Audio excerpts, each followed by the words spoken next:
Tarehe 23 Juni mwaka 2025, siku ya Jumapili, saa 10 kamili jioni hadi saa 12:30 jioni, Unity Learners Club tulikuwa na session ambazo zilikuwa na presenters wanne, na hapa nitakupa kwa ufupi sana ama kwa urefu kidogo pale ambapo nijaribu ku take notes ili na wewe uweze kuelewa vyema.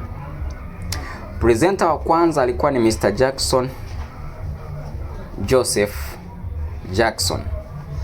Mada yake ilikuwa inaitwa tafakari juu ya uendako na malengo. Na miongoni mwa mambo aliyosisitiza mwanzo kabisa alisema mafanikio hutoka kwenye ulimwengu usioonekana. Yaani unachokiona sasa hivi sicho kile ambacho kitatengeneza mafanikio yako. Mafanikio yako ndani yako. Ikiwa yako ndani yako, maana yake huyaoni kwa nje. Inatakiwa ujaribu kutafakari na kufikiri kutoa yaliyoko ndani ili yaweze kukusaidia kukuletea yale mafanikio ambayo unatakiwa uyapate. Sasa akasisitiza katika jambo moja linaitwa kuandika maono yako. Maono yako maana yake pia yako ndani yako, inatakiwa uyatoe, uyaandike, create vision, uwe na mission. Na akasisitiza kwamba ikiwa ni taasisi, ni kampuni, ni shirika, hivi vitu haviwezi kwenda mbele ikiwa hakuna vision wala mission. Maana yake mtakuwa hamuelewi mnaelekea wapi, hamwezi kutambua mmetoka wapi na inatakiwa mfanye nini. Na akasisitiza inapotokea kuna mtu mpya anakuja kuingia katika kampuni ama katika biashara ama jambo mnaolifanya, inatakiwa atambue hivi vitu viwili, atambue mission ya kampuni ama club, lakini pia atambue vision ili ajue kwamba inatakiwa akubaliane kuvifuata hivi vitu na aweze kwenda navyo sambamba na kuvitimiza. Lakini pia akasema inatakiwa uanze pale ulipo kwa sasa na usiogope kuanza. Kuna watu ambao wanakuwa na malengo mazuri, wana mipango mizuri, lakini tatizo lao kubwa linakuwa ni kwenye kuanza, wanakuwa hawaanzi. Kwa hiyo Mr. Joseph Jackson amesisitiza kwamba anza kwa vile ulivyo, usiogope kuanza, anza sasa. Lakini pia akagusa katika mambo ya muhimu manne ambayo inatakiwa kuyatambua. Kwa jumla wake ilikuwa ni mambo 7, lakini alitaja manne ambayo wewe inabidi uyafahamu. Jambo la kwanza alisema fahamu adui wako wa ndani. Fahamu adui wako wa ndani, kwamba una kikwazo wewe mwenyewe, una adui ambaye yuko ndani yako anakufanya usianze. Sasa inatakiwa ufahamu weakness zake, umfahamu ni nani na anakuzuia vipi ili uweze kuovercome hiyo changamoto na wewe uweze kusonga mbele. Kitu cha pili alisema ni self awareness. Inabidi utambue. Ukishakuwa sasa umekuwa aware, umejitambua wewe binafsi, self awareness, utaweza kumshinda yule adui ambaye yuko ndani yako. Kitu cha tatu, utambue purpose yako. Wewe unataka kufanya nini? Una mipango baada ya mwaka 1, 2, 3 mpaka 10 uwe umekamilisha jambo gani? Lakini kitu cha 4 alisema discipline and consistency. Discipline ni ya muhimu sana na consistency ni muhimu, kwamba lazima uwe na muendelezo uliokuwa mzuri. Discipline in time, discipline katika kila kitu unachokifanya ili uweze kukamilisha shughuli zako katika biashara, katika mambo unayoyafanya. Kwa hiyo discipline alisisitiza sana kwamba ni ya muhimu sana, ili uweze kufanikiwa kutambua unaenda wapi na kutimiza malengo uliokuwa nayo. Kwa kifupi, huyo ni Mr. Joseph Jackson. Lakini presenter wa pili alikuwa ni Mr. Paul Gregory ambaye alitupitisha katika kitabu chake cha Safari ya Kijana. Safari yako wewe kama kijana, wewe ni picha inayosomeka, unasomekaje? Hiyo ndiyo mada yake. Wewe ni picha inayosomeka, unasomeka vipi? Na ninakumbuka mwanzo kabisa alitoa mifano kadha wa kadha, lakini alichosisitiza kwamba unapotizama kitu fulani, alizungumza mfano wa t-shirt, kwamba kuna mtu unakuta amevaa t-shirt, nyuma ya t-shirt pameandikwa Unity Learners Club Tabora, Unity Learners Club Dar es Salaam. Ukishatizama tu ile t-shirt unatambua huyu mtu yuko connected na club inayoitwa Unity Learners Club. Utakuta t-shirt labda imeandikwa jina la kampuni, labda ya magari, labda Alizstar au kampuni gani, unatambua huyu whether atakuwa ni agent wa hiyo kampuni yuko connected katika hiyo office. Utakuta ile Vodacom, Airtel, Halotel, unatambua huyu anafanya kazi katika ofisi hizo. Sasa wewe je, unasomeka vipi? Hata kama hujavaa nguo, sasa je, mtu anapokutizama, unapozungumza, unavyokula, unavyotembea, anapata picha ipi? Kwa hiyo inatakiwa usomeke katika mazingira yaliyokuwa mazuri. Lakini sasa akazungumza kwamba maisha ya binadamu, mwanadamu kama mwanadamu ana mambo makuu, kuna mambo manne ya yeye katika utambulifu wake, ama yeye katika kujitambua ama kutambulika na watu wengine. Anasema binadamu, hatua ya kwanza, kuna sehemu ambayo yeye anavyosomeka, yani anavyoonekana, ni kwamba anajiona yeye tu, wengine hawamuoni. Yani kuna kitu wewe mwanadamu, rafiki yangu unasikiliza, ambacho wewe binafsi peke yako ndiye unayejiona. Hakuna mtu mwingine anayejua hicho kitu ambacho unakijua wewe kuhusu wewe. Watu wengine hawawezi kukiona, ila wewe ndio unakiona. Unatambua kwamba mimi ni mtu wa namna fulani, mimi wanafanya hivi na hivi. Watu wengine hawaoni hicho kitu. Lakini mtu wa pili ni yule ambaye anaonekana katika yale maisha ya kawaida ya wazi. Akatumia neno open arena, kwamba sasa maisha ya wazi ni kwamba watu wengine wanakuona, yani unaonekana yale mambo unayofanya kila siku. Kuna watu ambao wanaona pamoja na wewe mwenyewe, kwa sababu ni maisha ya wazi ambayo yanaonekana kwa kila mtu. Kwa kitu cha tatu akasema wewe mwenyewe hujijui. Wewe mwenyewe hujijui. Sasa unajikuta wewe hujijui, lakini watu wengine ndio wanaokujua. Wewe ni speaker mzuri, wewe unapika chakula kitamu sana, kwa hiyo unafaa kabisa kupika katika mahoteli na pengine, lakini wewe hujui kama chakula chako huwa ni kitamu katika level ile, mpaka mtu mwingine aliyekuona, aliyeonja ladha ya chakula chako atakwambia kwamba wewe unapika chakula kitamu sana. Kwa ama wewe ni mzuri katika customer care, huduma zako kibiashara ni nzuri sana, unaviongea, unafanyaje, unafaa kukaa katika position fulani. Wewe ni kiongozi mzuri, unafaa kukaa katika position fulani. Alitolea mfano wa Daudi katika Biblia kwamba alikuwa ni kiongozi mzuri, lakini mwanzo hakutambulika, lakini baadaye akaja kupata ukuu na ukubwa, akawa kiongozi ambaye ni great leader. Lakini na kipengele cha 4 akasema ni unknown. Sasa hiki ni kitu ambacho wewe hukijui wala mtu mwingine hafahamu. Anayefahamu ni Mungu peke yake aliyekuumba. Mwenyezi Mungu peke yake aliyekuumba ndiye anatambua kwamba hii nafasi side yako nyingine wewe ni mtu wa namna gani. Kwa hiyo ni katika haya mambo manne, na akasisitiza akasema haya mambo hatulazimishi sana kwamba kijana aweze kuyabadilisha ama mtu aweze kufanyaje, lakini tunamtaka ajifunze, atambue kwamba kuna haya mambo manne. Kwa hiyo hata katika sehemu ambayo hajijui, akijulishwa basi atakapojulishwa na mtu fulani, basi atambue kwamba bwana, ni kweli hii katika side nisizojijua huyu fulani itakuwa amejua, na ndio maana ameniambia, akanisaidia nikaweza kutambua kwamba anaweza nikafanya kitu fulani na fulani. Alizungumza mambo mengi, lakini akasisitiza kwamba katika swala la heshima, kwamba vijana sasa hivi hatuwaheshimu wazee. Wazee wanatakiwa wapewe heshima yao, lakini changamoto kubwa sasa hivi kijana utakuta anapigana na mzee, anagombana na wazee, anabishana na wazee. Haya ni mambo ambayo aliyasisitiza zaidi kwa mapana yake, kwamba inatakiwa tujitahidi kwa nidhamu na adabu mbele ya wazee wetu, mabibi na mababu, lazima tuwaheshimu. Na akasema ni kweli yale maneno mzee anapochukia akaongea neno baya kuja kwako, lazima kuna namna fulani litakugusa. Huyo ni Mr. Paul Gregory, na Mr. Paul ameandika mada katika kitabu cha Mgodi wa Dhahabu ambacho ni kiko chini ya Unity Learners Club, inaitwa Tambua.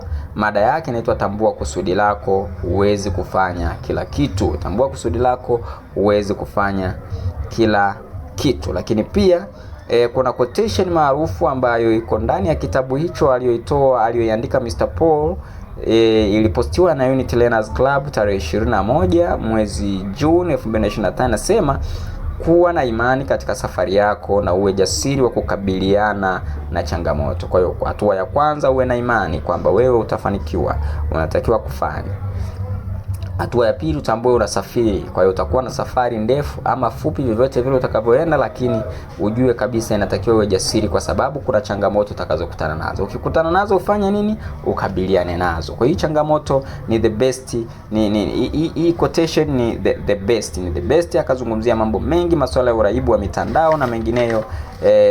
Kwa kweli alitoa mifano mingi mno. Kwa hiyo kwa kifupi, huyo ni Mr. Paul Gregory. Presenter wetu wa tatu alikuwa ni Miss Catherine Richard. Alitambaa sana, alizungumzia mambo mengi, takriban saa moja, lakini mada yake ilikuwa ni handling difficult customers. Sasa unakutana wateja wazito, wateja wagumu wa kuelewa, wateja ambao wanakuja na sharishari. Sasa hawa wateja inatakiwa kuwa handle, uwafanye watulie.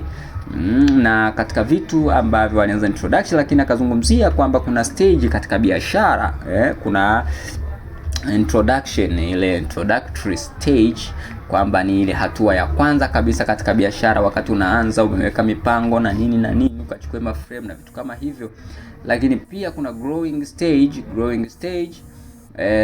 Sasa umeanza kukua, unaanza kukua taratibu kutoka kwenye ule mwanzo. Lakini pia akazungumzia swala la maturity stage.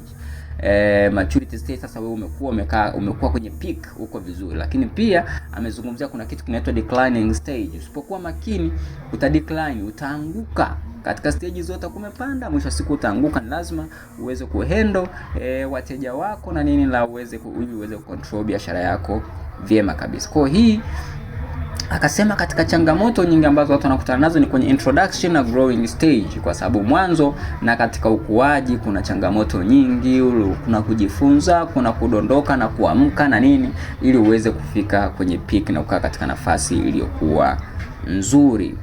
Lakini pia akazungumzia masuala implicit cost, explicit cost and other costs. Na hizi zote atazizungumza, pia ataziandika kwenye upande wa comment section. Sasa tunaendelea ili uweze kuelewa implicit cost kamaanisha nini, explicit cost na other costs. Tukutane kwenye comment section. Sasa akazungumzia difficult customers. Hapa ndio sehemu ambayo tulitaka kutambua hawa wateja wagumu ni kina nani. Alizungumza katika watu wa namna 6. Wa kwanza ni wenye hasira. Kuna mteja asili yake tu ana hasira, kwamba amekuja katika duka lako kununua bidhaa, lakini ana asili ya hasira, baada hebu nipe kitu fulani na nini. Kwa hiyo ana hasira fulani katika kumpa huduma, wakati mwanzo ukamjibu kitu kimoja akachukia, akavurugwa, akaoje, jamani mimi nimemkosea kitu gani? Lakini mteja wa aina ya pili ni wale wasioridhika. Hata umuelezee kiasi gani, umpe bidhaa nzuri kiasi gani, anakuambia hii mbona sio kama ile, hii mbona sikutaka iwe hivi. Yeye anaangalia tu dosari zilizoko katika ile huduma yako unayoitoa. Lazima ujue namna ya kumhendo, umvumilie tu. Lakini watatu anasema hawawezi kufanya maamuzi. Kuna wateja wasioweza kufanya maamuzi. Anakuja dukani kwako, anachagua bidhaa, lakini hata akichagua bidhaa 10 mpaka 20 hana maamuzi ya moja kwa moja kwamba anunue kitu gani. Maana yake msaidie katika kufanya maamuzi. Lakini aina ya 4 ni mteja mwenye amri, demanding customer. Mwenye amri, huyu anayeamrisha, maana yake anakuja katika ofisi yako, anataka kugeuza wewe kama mtoto mdogo. Anakugeuza unakuwa kama mtoto, anakuamrisha, hebu leta kile, fanya nini. Lakini unaambiwa kwa bahati nzuri hawa demanding customers hawana mambo mengi. Unamletea bidhaa, unamtajia bei, anakupa pesa, anaondoka, hataki story nyingi. Mtu wa 5 anasema, ambaye katika difficult customers ni wale wateja ambao wanaongea sana, talkative customers. Yani anaongea anaweza kaenda nje ya box, nje ya biashara, ama akawa anaizungumzia biashara ile, lakini anaongea sana na story nyingi. Bwana unajua hii hapa hii ni nini, sijui kama unaweza sabuni hawa ni nzuri sana hii hapa, lakini kuna ile pale, unaona ile pale juu, ile ndio kuitumia ile nitoa vipele sana ile. Unajua sasa kuna hii hapa nyingine, hii anatumia mke wangu. Hiyo ni asili ya wale wanaoongea sana, talkative customers. Lazima uwavumilie, utafute namna ya kubalance kwenda nao sambamba. Mteja wa 6 ni wateja wasumbufu. Msumbufu ndio yule sasa alitolea mfano wa mama ntilie, kwamba anakuja labda mgawani, kununua chakula, labda ameona kaunywele ndani ya chakula, anaongea siku nzima, bwana wewe na chakula chako bwana hamna kitu, hakifai na nini na nini. Ya sasa ni mteja ambaye anashindwa kukuvumilia, lakini anakuwa ni msumbufu. Mteja ambaye unamletea supu anakwambia rudisha, nitolee mifupa hizi zenye mifupa, badilisha, unarudisha, unaleta sasa mfupa ndio umalize mifupa yote. Huyu ni mteja msumbufu, lakini kesho na kesho kutwa bado atarudi. Kwa hiyo ushauri wake katika wateja hawa ni lazima uwatambue kwanza katika asili zao, kwamba ujue utakutana watu wa aina 6 lakini ambao ni wasumbufu, na ukikutana nao uende nao kwa sababu utambue wao ndivyo walivyo, yani zile ni asili zao, sio uwapoteze. Ukiwapoteza watapotea wao na watawapoteza wateja wengine walionao. Huyu kwa kifupi ni Catherine Richard. Mtu mwingine wa mwisho kabisa wa 4 alikuwa ni mchungaji Petro Kisimba. Yeye alitupitisha katika historia kidogo, lakini akatuambia mada yake ilikuwa ni unatamani kuchimba madini ya Tanzanite Mererani. Yajue haya kwanza. Mr. Petro Kisimba yeye alikuwa akiishi Dar es Salaam miaka kadhaa iliyopita. Baada ya hapo alifanya maamuzi ya kuelekea Arusha huko migodini, baada ya kuambiwa na rafiki zake kwamba kule kwenye migodi kuna fursa. Unapochimba Tanzanite ukipata unakuwa milionea, unaweza ukata bilionea whatever. Lakini alitambua kwamba kule kuna fursa, basi alifanya maamuzi, akapanda gari akaelekea Mererani. Na anasema katika maeneo hayo kuna maeneo mawili maarufu. Eneo la kwanza ni eneo la OPEC, ni eneo la mwanzo, alafu la pili inaitwa Block. Hayo ndio maeneo ambayo aliyakuta kule Mererani. Lakini anasema alipokelewa katika mgodi ambao ni mpya. Yeye hakujua kama ni mpya, alikuja kuambia baadaye, bwana huu mgodi uliopokelewa ni mpya na ni mgodi mpya, wewe hutopata jiwe la Tanzanite. Kwa hiyo akawa amekubali kupambana kuchimba katika mazingira ambayo ni magumu sana, zinapasuliwa baruti mule, zinatoa harufu kali, lakini ikabidi avumilie. Sometimes anakuwa juu, kuna kamba 12 katika mgodi mpya ambazo zilikuwa zinashuka chini, ambazo kuna wanaoshuka nazo kwenda chini na kuna wanabaki juu. Zilikuwa zinalipuliwa baruti takriban mara tatu kwa siku. Anasema ilikuwa ni katika changamoto kubwa, na migodi 3 pekee ndio iliyokuwa inatoa mawe iliyokuwa inatoa madini. Kwa anasema ilikuwa ni ngumu sana kufanikiwa katika mazingira yale. Anasema na akashauri zaidi kwamba unapohitaji kwenda kuchimba madini whatever, ni dhahabu, ni almasi, ni nini, Tanzanite, alienda kwenye Tanzanite, inatakiwa uwe na taarifa sahihi. Usikurupuke ukaenda kule ndio hivyo utapokelewa kwenye mgodi mpya alafu utashindwa kusurvive katika eneo hilo. Kwa hiyo yeye aligundua kwamba kwa mazingira na mfumo alioenda hatoweza kufanikiwa, kwa sababu akisema ahame kwenda mgodi mwingine ni changamoto kubwa katika mgodi, katika shimo lingine. Maana pale ni kwamba wamegawanyika, kila mtu ana mgodi wake, lakini madini ni aina ya Tanzanite. Akienda kwenye mgodi unaotoa una watu wengi mno, inawezekana kabisa ukachimba ukaiona Tanzanite ile pale, lakini katika harakati za kuichukua ukakatwa mkono, mara ukavunjwa mguu, ukavunjwa taya, lakini ili watu wengine ndio wakanufaika na wewe umefanya kazi iliyokuwa kubwa. Akasema kama unahitaji kwenda kule, at least nenda kule uwe broker, uwe unanunua ile madini, wale mabroker wadogo unanunua unaenda kuuza. Na ukiwa broker, akasema lakini pia inatakiwa upate taarifa sahihi, upate wenyeji kadha wa kadha, ujifunze kuhusiana na ile biashara, uende na mtaji, utapata faida. Na kwa yeye aliona at least ukisema unaenda kule kutafuta madini, basi ni bora uende usitafute madini ukafanya biashara zingine. Akachukulia mfano wa mgahawa kwamba kipindi hicho yeye ilikuwa kuna mgahawa mmoja pekee ambao ulikuwa unahudumia huduma ya chakula. Kwa hiyo ukiweka biashara hizo nyingine utapata mafanikio yaliyokuwa makubwa sana. Lakini ilikuwa story yake inaendelea, ataendelea wakati mwingine kutuambia kwamba alikuwa na plan ya kwenda Afrika Kusini. Ni kwa nini hakwenda Afrika Kusini kutafuta maisha?